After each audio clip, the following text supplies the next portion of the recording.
for the regular classes, but it's still helpful to yours. Ooh, don't slide. Maybe you should have put the binders on the bottom. No, that's too logical. You can't be logical. Come on, isn't this all about logic and reason?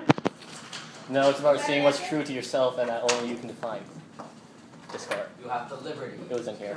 There you go. Liberty, happiness, nature. Don't move. That's what I was going to ask you No first. one move. What are the 5 principles? Happy, nature. Pursuit of happiness. Reason. I thought freedom was. Reason, liberty, nature, and progress. There you go. Oh, jeez. Someone memorized this. Did anyone think of a clever way to memorize it? Last week people were thinking of little funny sentences and stuff. It's Wait, now I'm missing one. What am I missing? Liberties. I was going to say I was going to Okay. These. Remember, I gave you that little. Did I give it to you, or did I just share with you? I shared with you those notes on the Enlightenment. Okay, that's probably like the biggest bunch of notes of all your pages in your notebook that you want to understand to do well in the multiple choice. Because almost everything comes back to something on that page. Okay, so it does mention these 5 core ideas of the Enlightenment philosophes, right? So progress, improving society, happiness, nature, natural law, natural rights, reason, the logic through other things, and liberties, freedoms, rights, all those sorts of things.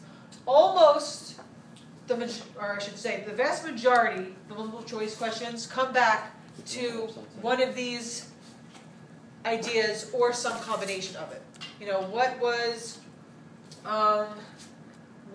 an idea of the Enlightenment? Progress through reason. What should a government protect?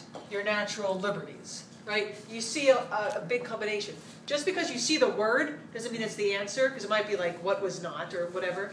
But whenever you see some form of these words, make a little light bulb go off. Will there be questions like, this event, blah, blah, blah, which Enlightenment properly did it signify? Not worded just like that. I won't say which of these 5 was it about, no. But if we'll say what was an Enlightenment ideal, we'll probably mention one of these 5. Make sense? Okay. So, like I said, progress through reason, natural rights. There's some combination of a lot of them. Besides this, what is another goal? What's another big thing to the Enlightenment? Focusing off what we did with humanism, right? This was not getting rid of that and starting anew. They built off that. So, individual achievement, which sort of ties in with progress, right? Some individual achievements to improve society, things like that, right? And that sort of ties off of progress, but still.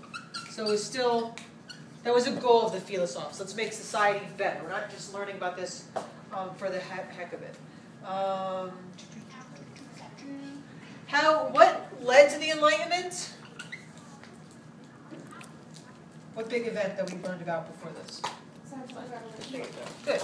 So the scientific revolution, you want to know, was sort of like a precursor or a cause to the Enlightenment, right?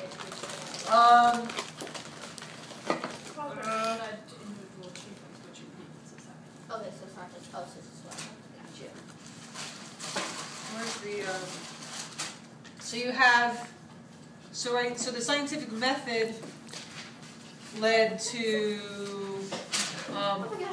was now reasoning, right? What the scientific method was in the scientific revolution, reason was to the Enlightenment, right? They were looking for that, right? Go back to this. Let's find natural laws for everything.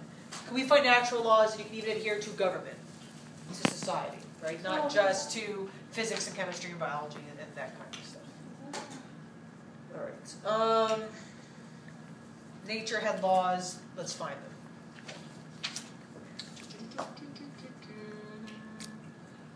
All right. Another part of the Enlightenment is when you take people have liberties and rights, given to them by nature. You want to protect them. The Enlightenment also focused on government, right? What were they against? Most Enlightened thinkers were against something that was happening before and throughout part of this. What type of rulers were kings? Right, monarchs, absolute rulers. And they ruled. Who gave them the right to rule? Exactly. The idea that God was birthright, divine right of kings. And as society became more secular, and as people focused more on these 5 ideas, they said this is not working anymore, right? We want to find a way where government is run with consent of the people, right? We're looking for consent of the government. Right? Because we don't pick our king. Right? If we have rights, we should get to help have a say in who is governing us. So you see how that's an Enlightenment principle? Yes? Yes. Okay. So, keep tying off this idea. What did Locke say a government should do? Protect our liberties. Okay, good. So we're back to this, right? Protect your liberties or your natural rights. Right? It should protect you from injustice. And maintain public works. I don't think there's anything about public works on the test. So they realized you had to have the practical side of government as well. So this is what a government should do. Right? This is what a government's for. And when people come together and form a government to do these 3 things, they agree to these are the 2 words, SC. Something. Rousseau wrote a lot about it. Tishar? Social contract. Good, social contract. Right? A contract is an agreement, something that the society agrees to. There's no social contract here. Right? There's no agreement. It's just imposed on you. But if you can form a government that does these 3 things and you approve of it, right? That's the social contract. Yes? What's the second thing again? Protection and justice.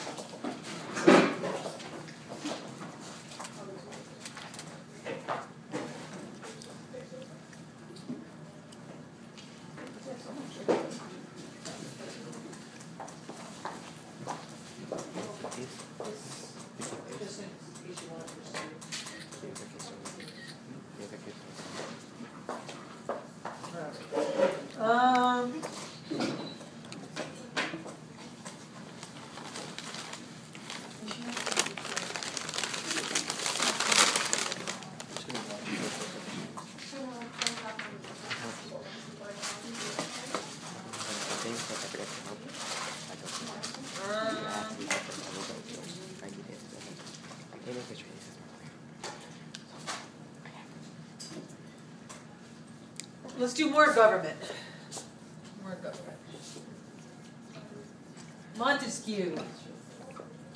Montesquieu did what? He observed. The government's the 3 branches. Okay, good. And The he, separation of powers. right, he thought that was important, right? We're good to go. Go long, guys. So, yes. Separation No, of no, the powers. blonde's over here, guys. I used to be blonde. No, it doesn't count. I used to be blonde. They're sort of blonde. You lost. Okay? it. So, when you have a separation of powers, when you have 3 different branches of government, what that helps is to prevent any one power from becoming too powerful. You need that if you want to prevent absolute power. You need something to balance it out. So Montesquieu thought that was important. Remember, that's one. All these ideas eventually, influenced our Declaration of Independence, our Constitution, our Bill of Rights. The idea of, your liberties being protected, government being separated to protect it, the social contract, all that sort of stuff.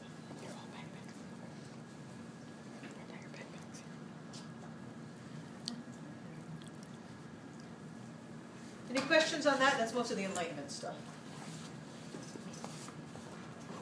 Are you gonna erase it right now? All right. Just So wondering- what does the Enlightenment lead to? The revolution. The revolutions, Yeah, right? but we have to know Well, what you just been to France, so you French Revolution. What do you mean I have an upper hand? if you did tourism, But basically you guys have the upper hand because I missed all of these lectures. but Do you we have have to know about first-hand this? experience. Hey, just, Yeah. just listen to the lecture. What's that? Just- Do we have to know about like our This isn't a study session. About what? Philosophy. Philosophes, just know who some of them were, what their main Salons. ideas were. Salons. You know that John Locke and Rousseau were about the social contract, that Montesquieu was about separation of powers. There's nothing on Descartes, there's nothing on Diderot. Don't. No, but Diderot did the thing, the I know. encyclopedia. I don't even think there's anything on What about Beccaria. Wollsworth? Wollstonecraft? Yeah, that No, one. there should be some. Maybe I'll put something on. You should. Just maybe I'll Because I just. received the benediction of the rights of women or something. we have a benediction. And that Yes, I might put women something on can Wollstonecraft. reason What that about they should have rights. Is that What about Volga, right? You have night life. Why is it meeting that? I'm going to now. No, nothing on Spinoza. Ooh. I was on the bus. All right, revolutions, right? The Enlightenment, right? Just like the scientific revolution led to the Enlightenment led to the revolutions. What revolutions? First, well, what happens first? American. The American, then the French. French, then Haiti, right? And then other We have others? Latin American ones. Latin America. Which you need to know details about, just know that they then happened. Where? We have to know a lot about Colombia. No, just know that they were like the last ones to We have to know a lot about the Haitian. No, who led the Haitian one? Just maybe know that. Oh, I'm blanking on his name. I don't know. Toussaint Toussaint Louverture. Louverture. Yeah, that guy. I remember from How last do you year. remember that? Remember from last If year. he was a lot Was it right white? now, people will call him Tilo. Tilo. Yes. What's his Yes. full name? Toussaint Louverture. And then what about Tilo, yes. Tilo. what do we have to know about like the French and American Revolution? Well, know that the American Mhm. Revolution was an inspiration to the French Revolution. Also, It made him go Right. through. The French Revolution, what's happening? Alright, so what happened in France? Let's isolate France a little bit. You understand the pyramid with the estates? Like the first estate, the second estate, the third estate. The third estate are where most of the people are, right? The bourgeoisie, the commoners, the peasants, the artisans, whatever. Merchants. Second estate, the nobility, right? what exactly is the bourgeoisie? Okay, Like, good question. Mobility. No. No, Middle no, class. No. Middle class. Right, the bourgeoisie Oh, bank. are part of the third estate, I know They it's part of are the third estate, commoners. What exactly but are unlike they? the bourgeoisie are, even though the third estate is the majority of the population, 90+%, Yeah. right? They're not all farmers, they're not all, right? We all are So farmers. you still even have a wealthier part of the third estate. And that's mostly who the bourgeoisie were. They were more intellectual. They were They were like classy farmers. most of the philosophes we learned about were members of the bourgeoisie. Classy. Okay. So they weren't, they weren't given the title of nobles, right? But yet, they were the ones who probably were not suffering as most of all the third estate. Okay. But they could ascend into the nobility, though, correct? If you buy like Under rare circumstances. Yeah, but not Like not that, officially. Like that lady. Because No, remember, in France, this estate system was like an official Yeah, system. Yeah. You were born a noble. That's it. Oh, like a cat. You could be removed and made a noble sometimes, but it was very hard to become. Yes. I'm into that. Exacto. So what happens? The third estate is dissatisfied.